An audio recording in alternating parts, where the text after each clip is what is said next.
Kapitola 2. Beznaděj přichází v minulém čase. 1.9.1989. Vysoký 11letý chlapec vešel do jednoho z prázdných kupé a usadil se k oknu. Pohledem se snažil najít svoji rodinu. Marně, asi se už přemístili. Najednou k němu vtrhli dva zrzaví chlapci. Můžeme si přisednout? Zeptal se jeden z nich, když si černovláska všimli. Klidně, odvětil nezaujatě a dál hleděl z okna. Já jsem Fred Weasley a toto je George, představil se jeden ze zrsků. Chlapci vypadali na vlas stejně. Já jsem Alexander Tom Roslin, představil se Alex a podal chlapcům ruku. Ti přijali a potřásli si. Jedeš poprvé do Bradavic? Zeptal se zájmem v hlase George. Ano, odpověděl jednoduše Alex a otočil se zpět k oknu. Vlak začal pomalu brzdit a to značilo jediné. Nacházeli se v prasinkách. Alex se zvedl ze svého místa a vyšel ven. U velkého jezera stál veliký muž, mával lucernou a volal. Prváci, ke mně! Když k němu hnědovlasý chlapec došel, poloobr na něj trochu vyděšeně pohlédl. Já jsem Rubeus Hagrid a jsem šafář tadyhle na škole. Teď si sednete do loděk a společně doplujem do Bradavic, vysvětlil. Alexander tedy přišel k jedné z loděk a usadil se do ní. Když však učinili všichni, mohlo se vyplout. Velká síň byla fenomenální, její strop zdobila hvězdná obloha. Síň byla obrovská a stálo v ní 5 dlouhých stolů. Alex stál s úžasem v očích a hleděl na nádhernou místnost. Vůbec nevnímal, co se dělo kolem něj. Mezitím stihl moudrý klobouk zaspívat celou uvítací píseň a profesorka McGonagallová začala volat jména žáků.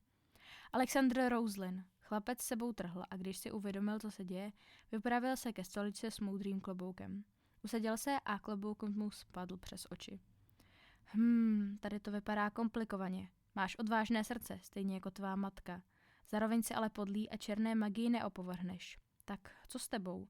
Alexander slyšel ve své hlavě hlas klobouku, ale nevydal ani hlásku. Myslím, že už vím, řekl klobouk po chvilce ticha. Zmiozel. Alex se zvedl ze stoličky a poklidným krokem se vydal ke stolu zmiozelu. Usadil se na jedno z volných míst a zamyšleně hleděl na strop. 1.4.1980. Silné rány na dveře probudily Siriuse Blacka ze spánku. Nedobrovolně vylezl z postele a vyrazil ke dveřím. Nikoho nečekal.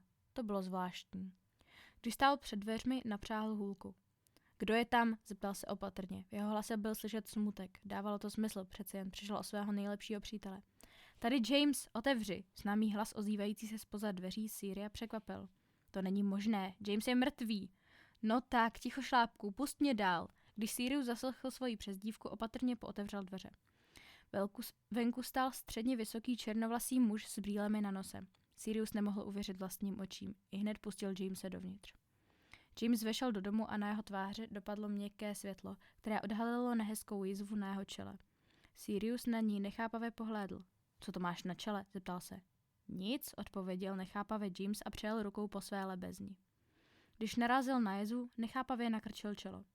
Sirius si reakce svého přítele všiml a tak se rozhodl odvést debatu jinam. Co máš v plánu?